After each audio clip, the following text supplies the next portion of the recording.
చందమామ కథ జాలిగుణం.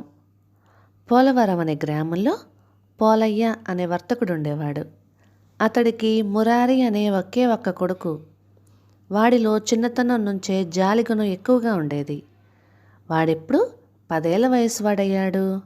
ఒక రోజున మురారి వీధిలోకి ఆడుకునేందుకు వెళ్ళి ఒంటి మీద చొక్కా లేకుండా తిరిగి వచ్చాడు. జరిగిందేంటంటే, వాడితో ఆడుకుంటున్న వాడి స్నేహితుడికి చొక్కా చిరిగిపోయింది.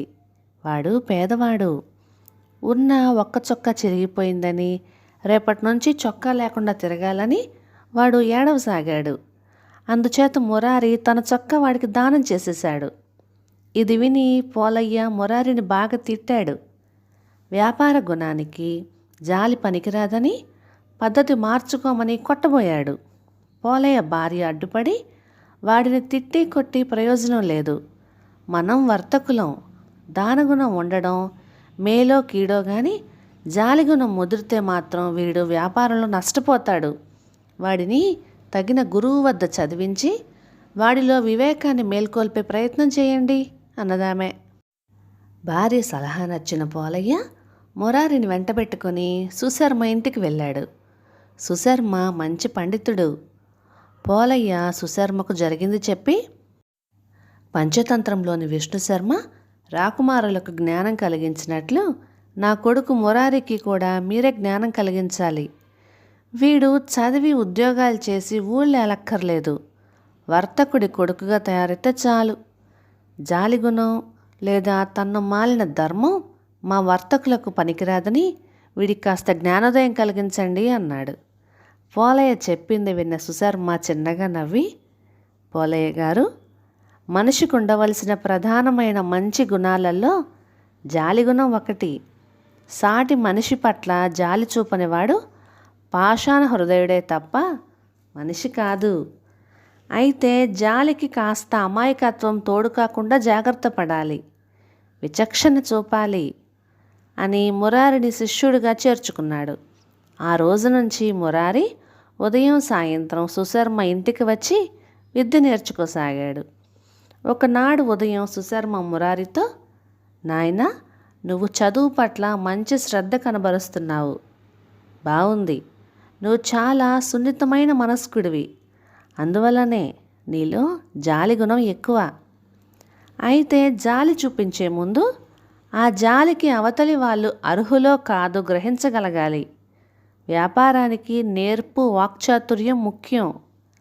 అందులో జాలిగుణానికి తావులేదు.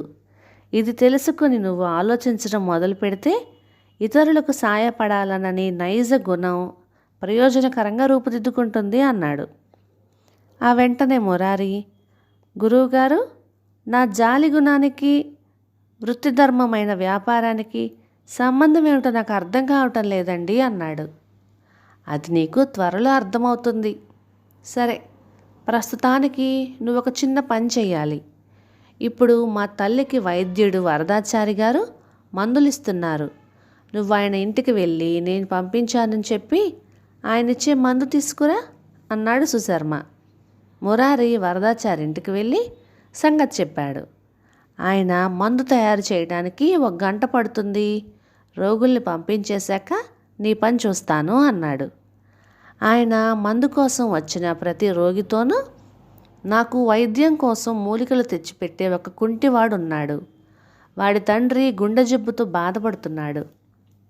దానికి బంగారం పాదరసం పుట్టం పెట్టి రసరాజ గుళికలు తయారు చేసి వాడాలి. చాలా ఖర్చు. నా వంతు సాయం నేను చేస్తున్నాను. మీరు జాలితో వాడికి తృణమో పనమో ఇవ్వండి. వాడిప్పుడు బయట నిలబడి ఉన్నాడు అని చెప్పాడు. ఆ మాటలు వింటూనే మురారి మనస్సు జాలితో నిండిపోయింది. వాడు బయటకు వచ్చి చూశాడు. ఇంటి అరుగు పక్కన ఒక కుర్రాడు కర్ర ఊతంగా పట్టుకుని ఉన్నాడు. రోగులందరూ వెళ్ళిపోయాక మురారి వరదాచారి దగ్గరికి వచ్చి, అయ్యా, జాలిగుణం కూడదన్న మా గురువుగారి మాటలు నిజమనిపించటం లేదు. ఆ కుంటివాడికి జాలి కొద్దీ చాలా మందులు డబ్బులు వేసిపోతున్నారు. నా దగ్గర డబ్బేం లేదు. ఈ వేలి ఉంగరం తమకిస్తున్నాను. ఆ అవిటివాడి తండ్రికి రసగులికలు తయారు చేయడానికి సహాయపడుతుంది అన్నాడు. మురారి మాటలకు వరదాచారి పెద్దగా నవ్వి వీధిలోకి తొంగి చూసి వీరయ్యా అంటూ కేక వేశాడు. ఆవిటివాడిలాగా కర్ర ఊతంతో నిలబడి ఉన్నవాడు చప్పున కర్రను అరుగు మీద పడేసి చకచకా నడుస్తూ లోపలికి వచ్చాడు. ఇది చూసి మురారి ఆశ్చర్యపడిపోతున్నంతలో వరదాచారి వాడి భుజం తట్టి, వీణ్ణి నేనే ఏర్పాటు చేశాను. మనిషి జాలిగుణాన్ని ఆసరా చేసుకొని ఎలా సంపాదించవచ్చో నీకు అర్థమైందనుకుంటాను. నీ వేలి ఉంగరం నీ తండ్రి ప్రేమతో నీకు ఇచ్చింది. నీ జాలిగుణం కొద్దీ దాన్ని ఓ మోసగాడికి ఇచ్చేయబోయావు, అవునా అని అడిగాడు. మురారి అవునన్నట్టుగా తలూపాడు. అప్పుడు వరదాచారి, నా వృత్తి ధర్మం ఒక రోగికి ఉపయోగపడడానికి అప్పుడప్పుడు ఒక చిన్న మోసమో అబద్ధమో ఆడవలసి వస్తుంది. నీ గురువుగారి తల్లి సంగతే చూడు. వార్ధక్యంలో వచ్చే సాధారణ శరీర లక్షణాలను వ్యాధి అనుకొని భయపడుతున్నది ఆమె. అది వ్యాధి కాదని చెబితే ఆమెకు తృప్తి కలగదు. అందుచేత కాస్త బలవర్ధకమైన గుళికలను లేనిపోని గొప్ప గుణాలుగా ఆపాదించి పంపుతుంటాను. ఆవిడ తృప్తి పడుతుంది. ఇప్పుడు నీకిచ్చి పంపించబోయేవి అటువంటి గుళికలే అని ఒక పొట్లం మురారి చేతికిచ్చి, ఇక ముందు నువ్వు చెయ్యబోయే వర్తకం మీద అంకిత భావం అలవాటు చేసుకొని ప్రయోజకరమైన జాలిగుణంతో కీర్తి తెచ్చుకో. ఆ అవిటివాడి నాటకమంతా మీ గురువుగారు ఆడించినదే అన్నాడు.